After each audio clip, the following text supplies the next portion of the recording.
In the heart of a quiet forest, under the shade of a centuries-old tree, Crying sound effect, prominent, echoing slightly, layered with gentle wind and rustling leaves. This should continue until the end of the scene, fluctuating in intensity based on the narrative. his tiny cries pierced the stillness of the night, echoing among the moss-covered rocks and twisting vines. He was lost and alone. A baby lay crying.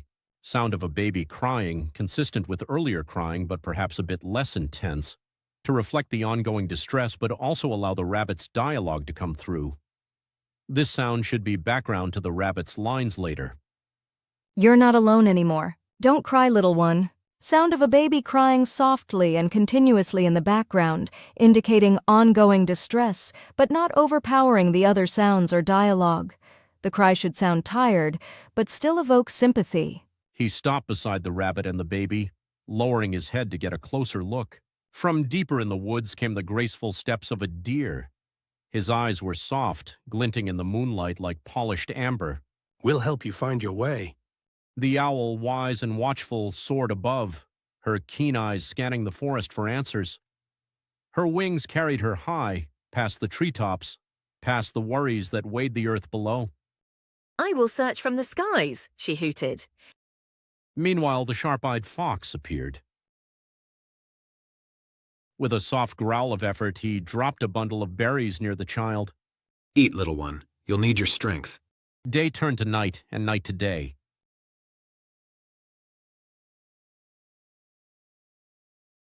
The cries softened but did not stop. The animals tried everything they could. They searched, they called, they waited.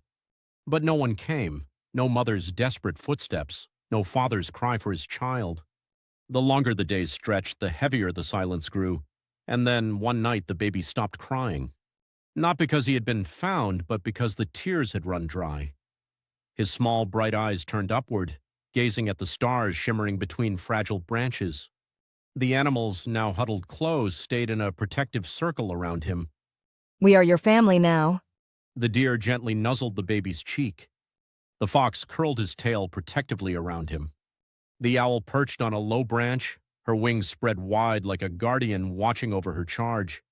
And under that blanket of moonlight, the baby smiled. It was small, a fleeting moment of peace. But in that moment, it wasn't the hope of being found that brought him solace. It was the warmth of belonging, the quiet strength of being loved. Not because he was found, but because he was no longer alone.